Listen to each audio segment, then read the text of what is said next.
Dang.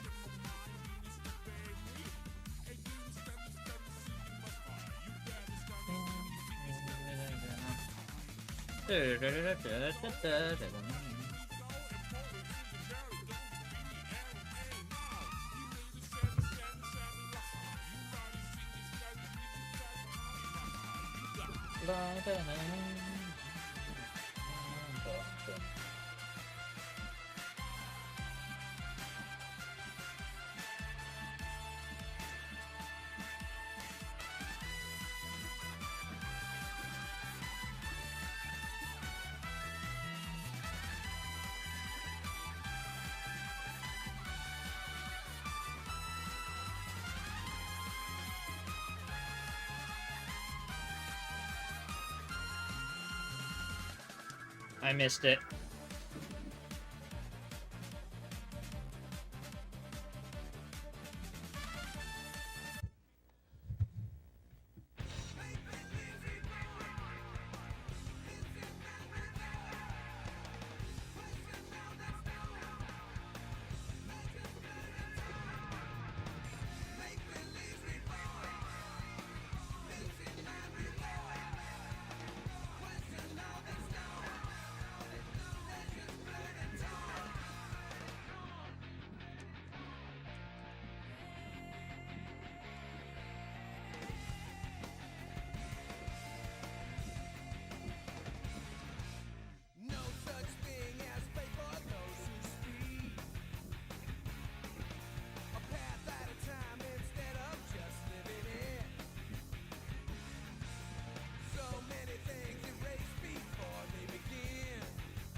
Nintendo 64 is one of the most distinct video game systems ever made, and that's largely owing to the controller. Yeah, look at this frickin' thing. It's got 3 handles. It's like it was built for Goro or some kind of alien. This doesn't look like it was designed for a human being, but you know what? It very much was, and it works damn well, too. So, emulating Nintendo 64 games with a modern controller can obviously be a little bit tricky, since no controller looks like this until Nintendo released the Nintendo 64 controller for Nintendo Switch, which is also compatible with your PC. Yeah, so if you want to emulate Nintendo 64 games, you can bring a whole new layer of authenticity to that experience. But aside from that, using this on the Nintendo Switch, you're not restricted to playing Nintendo 64 games. You can use this to play any game on the Switch that you want. Now, obviously, there are a number of buttons that the Nintendo 64 controller is lacking compared to Joy-Cons or a Pro controller. So a lot of games will be virtually unplayable as a result. But I wanted to take that challenge. I wanted to see how this thing holds up in the face of modern games. So let's try a couple games on a Nintendo Switch and see how they play. Alright, so it's time to hook this thing up to the Nintendo Switch and make some good use of it. Now, I don't really feel like paying for the expansion pack, but that doesn't stop you from using the controller however the hell you want, so let's try some other games. We're not restricted to N64 games. We can play whatever the hell we want, like Dark Souls. That's gotta be fine, right? So I know B and A are swapped in Dark Souls on the Switch because of the positioning of the face buttons, so let's do a new character. Oh yeah, this is gonna be great. Alright, character name. How about, I'm just gonna call him... Ah, fuck. See, I'm already getting thrown off here. Okay, I push B. Oh, okay, so now it's A. Once we're in the Switch UI, we go back to A instead of B. Okay, God damn it, I fucked it up again. I keep doing that. Okay, N64. Gotta make sure I hit A to select the letters, not B. Now, A is B and B is A. Wrap your head around that. Let's go with male, you know, he makes that nice sound when he gets hit. The oh. That's what we need, okay. Class, yeah, let's go with, let's get the most painful possible thing. Is there a funny one? Okay, yeah, let's do that. Let's do that. Yeah, that's beautiful. Look at that. That's our guy. All right, N64. Let's give this a shot. Let's see how this goes. All right. Okay, there we go. So I'm moving around. That's fine. Press B to pillage corpse. Okay, that's cool. I did that. I can open the door. Okay. Oh, I can use the C buttons to move the camera. The C buttons move the camera. That's great. Alright, so the Z button, right? The Z button at the back, I guess I'd parry with that. How do I block? I guess it would still be the left bumper, which that is gonna be a problem. And the D-pad does what the D-pad always does in Dark Souls. I can like switch my, my weapons or any other equipment I might have. Can I roll? Oh my god, I don't think I can roll. What button was roll? Oh, wait, hold on. Wait, how did I do? Oh, it is A. A rolls, okay. See, using this controller's got me all screwed up. I'm like forgetting which buttons do what in this game. Oh, thank God I can still move the camera, though. That's gonna help a lot. I really didn't think we'd have a way to do that. Already I can tell I won't be able to use the Estus. I straight up will not be able to use the Estus. So because this controller, they added a ZR button up at the top here, I at least have the ability to do a strong strike, and then the right bumper to do a light strike. Oh, okay, we gotta run past the big gatekeeper guy, or whatever the hell he's called. Let's do this. Let's do this. I can make it. I can make it. I can't wait to fight him. Oh, God. Oh, fight him with no Estus. So far, this is okay, but, like, I'm not doing anything, you know what I mean? Like, there's no... Oh, I got my plank shield. Alright, let's open the inventory. Can I still do that? I can still do that! Alright! Dope. Dope dippity dope dope balls. Great. And I use the D-pad to pull out the shield. Now I gotta switch hands like this to use the shield and move towards a guy. I don't think I can lock on either, so that's gonna be fucking fun, especially not having good control over the camera. Here we go. Wait, I have to select the... Oh, I wasn't ready! Yeah, take that, you stupid piece of shit! What up, bro?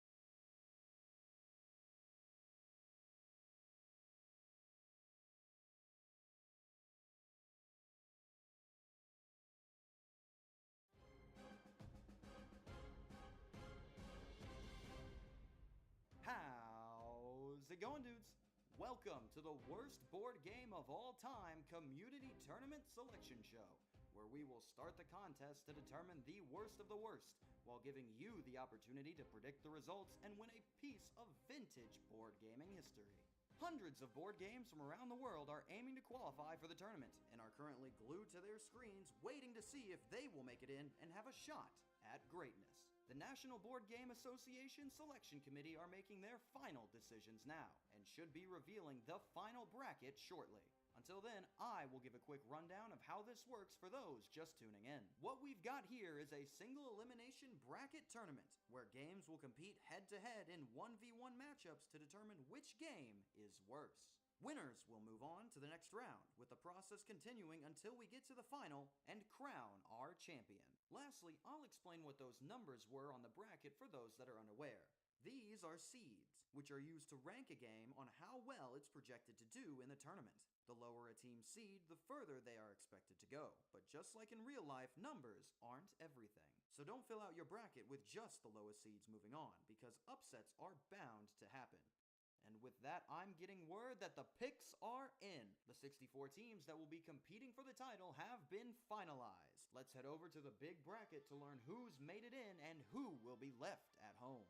Looking at the Stink region first, let's meet the number 1 overall seed in the tournament, War!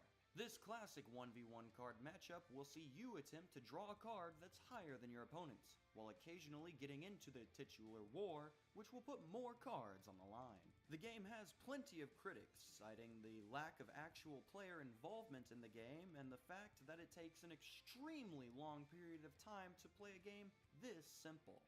But with any game, War has its defenders, who enjoy the easy-to-understand rules and gameplay, and the fact that when a war happens, it is genuinely a tension-filled experience. It will be matched up with the number 16 seed of this region, Mega Nation.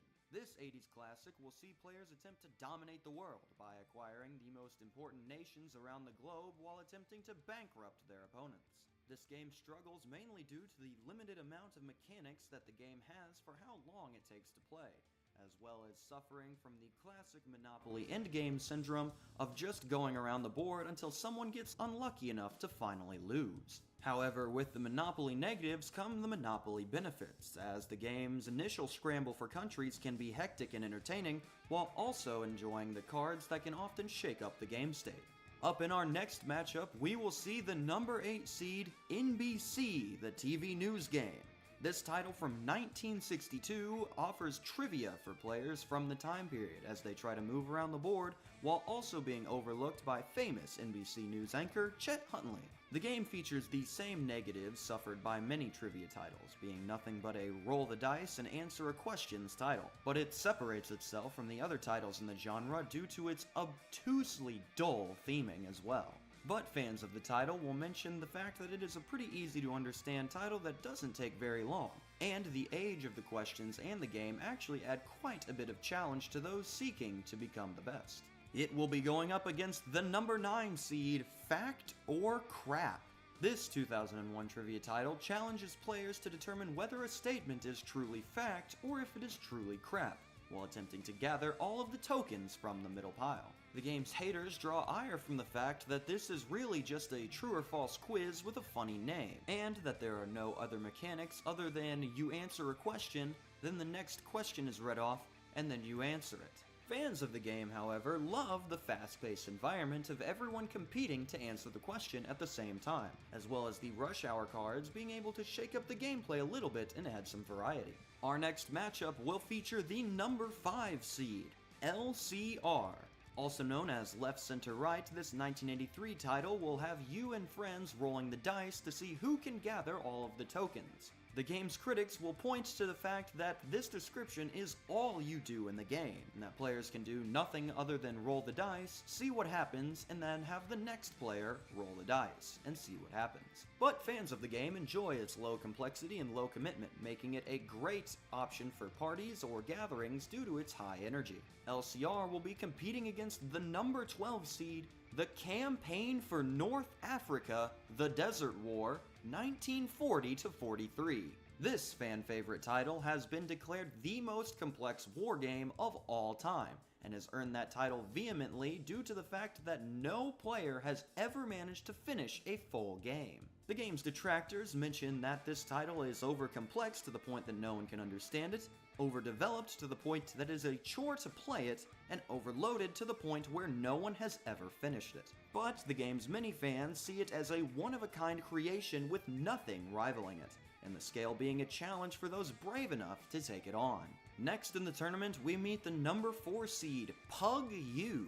This 2018 title aims to create a fun environment around a group where you try to insult your friends and see which person gets insulted the most. Unfortunately, the game's haters will point out that the game fails to do this correctly and instead just creates a mean-spirited environment, in tandem with the fact that the game features several mechanics that are altogether pointless or don't contribute at all to the gameplay. This title will be up against another canine competitor in the number 13 seed, Doggy Doo. This popular 2010 kids game sees players attempt to collect the poop before their opponents can, and win if they can collect all 3 pieces. The game's critics despise the fact that this theme gets old very fast, as well as featuring little to no gameplay, just rolling the dice and seeing if you get to collect the poo first. But the game's fans really enjoy the theming, as well as showcasing that the simple gameplay is very good for children of all ages to understand. With the top half of the Stink region completed, let's head to the bottom half and meet our number 2 seed, Time Control. This 2003 title sees secret agents attempt to weaponize time against each other, using their combat ability to alter history. The game has been universally praised for its unique theming, unfortunately being equally as panned due to the terribly written rules, absurdly slow game speed, and mind-numbing PvP elements utterly squandering that inventive theme. But the game is not without its fans who enjoy hanging on to the time-based elements as well as using the strategy and preventive thinking required to make the correct moves. It will be going up against the number 15 seed of the Mad Magazine game. This 1979 title sees players attempt to spend all of the money they start the game off with, including a ton of random elements based on the titular magazine.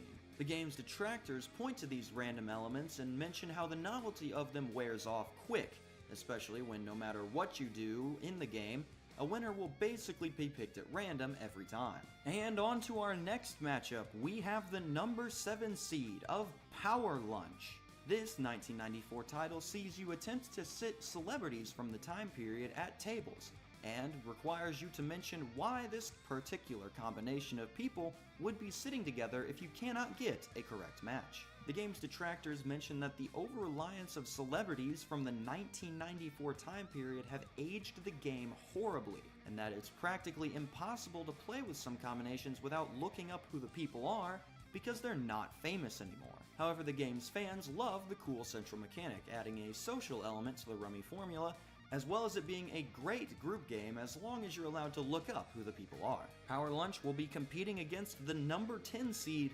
15 Love.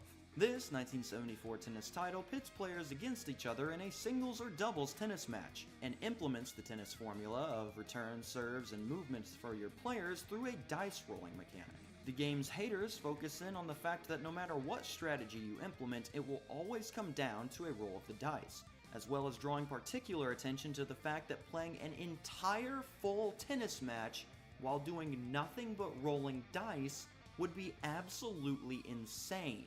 The game's fans praise the game for being an incredibly creative way to implement tennis into a board game, and that the game rewards strategic thinking for where to put your players so that they can get the maximum chance of returning a shot. Meeting our next matchup, we have the number 3 seed of Public Assistance. The 1980 anti-welfare game has garnered tons of controversy due to its theming, even being banned at one point from stores. The game's haters point to the game's elements and theming being downright offensive at times, as well as being woefully unbalanced and relying far too much on luck to be enjoyable. But fans of the game point to the unique theme that isn't available anywhere else, and that the random elements can keep players invested even when they're woefully down. It will be going up against the number 14 seed, Bear Valley.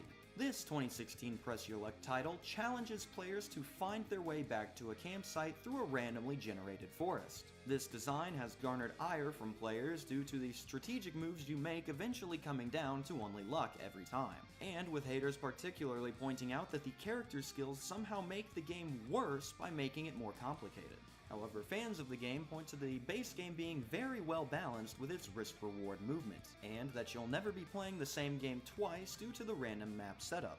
And for our last matchup in the Stink region, we have the number 6 seed, the Worst Case Scenario survival game. This 2001 title from the popular book series sees players try to answer trivia questions to make it to the end of the map first.